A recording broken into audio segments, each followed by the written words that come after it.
ভোরের আলোটা ফোটার সাথে সাথে আমার শান্ত স্নিগ্ধ মনটাও ফুটে ওঠে প্রতিদিন সকাল এইভাবেই।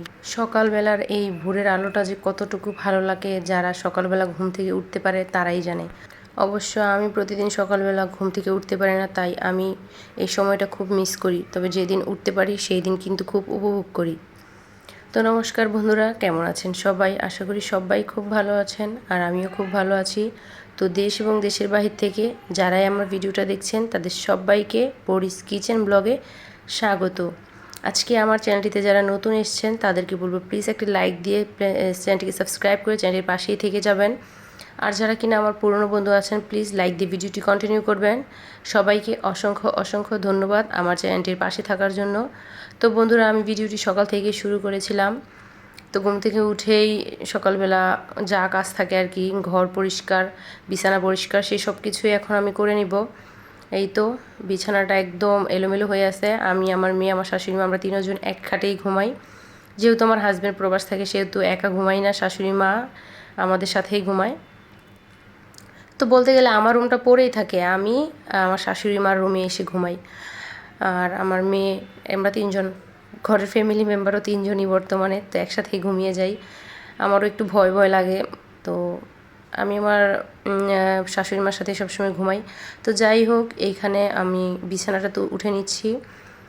বিছানার মধ্যে অনেকগুলা কাঁথা দেখতে পাচ্ছেন। আসলে বাচ্চা থাকলে যা হয় আর কি। আমার মেয়েটাকে আমি প্যাম্পাস পরাতাম, কিন্তু সে একটু একটু বড় হচ্ছে, কিন্তু সে রাতে আর প্যাম্পাসটা পরতে চায় না। আসলে প্যাম্পাস পরানোটাও ঠিক না, তবে এখনকার যুগের মায়েরা যেরকমটা হয় আর কি, একটু আরাম আয়েসের জন্য প্যাম্পাস পরিয়ে দেয় বাচ্চাকে। তবে আমিও পরাতাম, কিন্তু আমার বাচ্চা নিজেই এটা সহ্য করতে পারে না, মানে প্যাম্পাস পরানোর পর সে শুধু টানাটানি করে এটা খুলে ফেলার জন্য। তো আমার মনে হয় সে এটা আনইজি ফিল করে, এর জন্য তাকে আর আমি এখন প্যাম্পাস পরাই না রাতে। এখন আমি তাকে এমনিতেই কাঁথা দিয়ে ঘুম পাড়িয়ে দিই, আর যতবার রাতে উঠি ওকে উঠে আমি ওকে শিশি করিয়ে দিই। তো এইভাবেই আমার মেয়ের জন্য এতগুলো কাঁথা আমাকে নিয়ে শুতে হয় আর কি।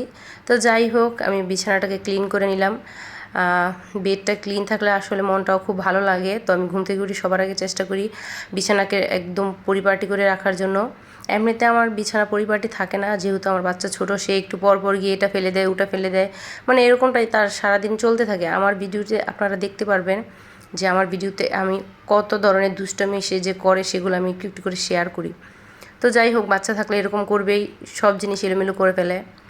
তো এই তো ওই দিক দিয়ে বিছানাটা আমি গুছিয়ে এসে এই দিক দিয়ে রান্নাঘরে ঢুকে গেলাম। আসলে রান্নাঘরটা একদম ক্লিন হচ্ছে, রাতে আমি সব ধুয়ে টুয়ে একদম পরিষ্কার করে রেখেছিলাম, তার জন্য সকালবেলা একদম ক্লিন একটা রান্নাঘর পেয়ে গেলাম।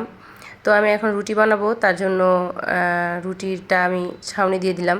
আসলে রুটিটা আমি আমার শাশুড়ি মার জন্য বানাবো, আর আমার জন্য আমি ভাত রান্না করব, আর মেয়ের জন্য নুডলস। তিনজনের জন্য তিন রকমের আইটেম।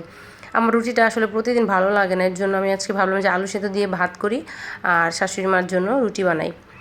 তো বন্ধুরা, একটা কথা বলি, আমার নয়েজ হয়তো আপনারা শুনতে পাচ্ছেন, আমার আশেপাশে অনেক নয়েজ আসতেছে, আমি নিজেই বুঝতেছি, কারণ আমি এই মানে ভয়েসটা আমি বিকেলবেলা দিচ্ছি, তো তো তার কারণে বিকেলবেলা তো রাস্তার পাশ দিয়ে অনেক মানুষজন যাচ্ছে, গাড়ি টাড়ি আসা যাওয়া করছে, তো তো নয়েজ আসলে তো আর কিছু করার নেই, কী করবো, রাস্তার পাশে বাড়ি যেহেতু নয়েজ আসতেই পারে। তো প্লিজ আমার প্রিয় ভাই বোনেরা অ্যাভয়েড করবেন। তো যাই হোক, এখানে কিন্তু আমি রুটি বানিয়ে নিচ্ছি। আমার হাতে রুটি হয়তো তেমন একটা গোল হয় না, আমার আপুদের হয়তো আরও বেশি সুন্দর গোল হয়।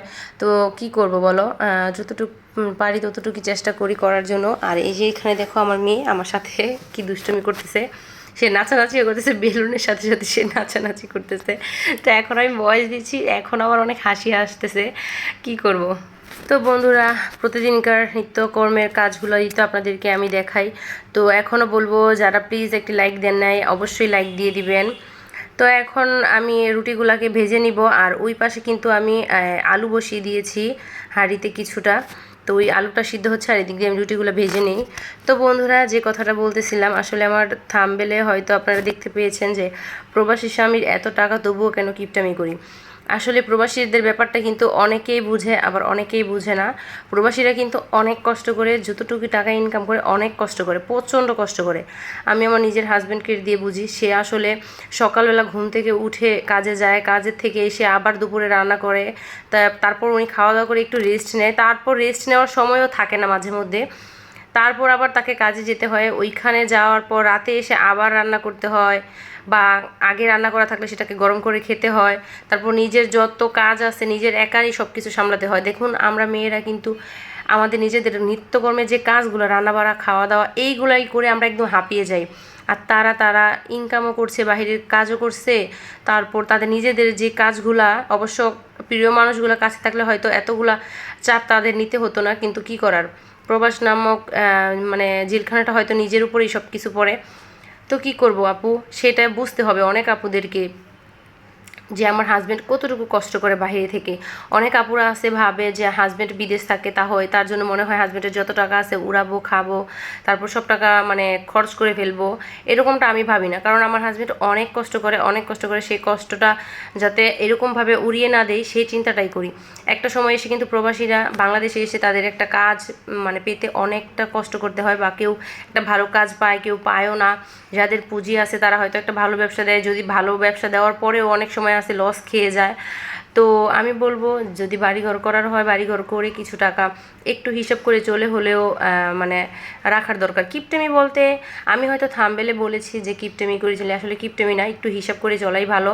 যতটুকু নিজেদের প্রয়োজন ততটুক মানে খরচ করে, তারপর পরে যতটুকু থাকে সেটা অন্তত একটা মানুষের হাতের মুঠোয় রাখা ভালো, কারণ সেই টাকাটা একসময় না একসময় বিপদে পড়লে আপনার প্রয়োজনে পড়বে। তো এই ক্ষেত্রে আমি বলেছি যে আমার হাজব্যান্ডের এত টাকা তবুও কেন কিপটামি করি, হাজব্যান্ড যত টাকা ইনকাম করুক না কেন সেই টাকা থেকে আমি কিছু হলেও আমি এক্সট্রাভাবে জমিয়ে রাখার চেষ্টা করি।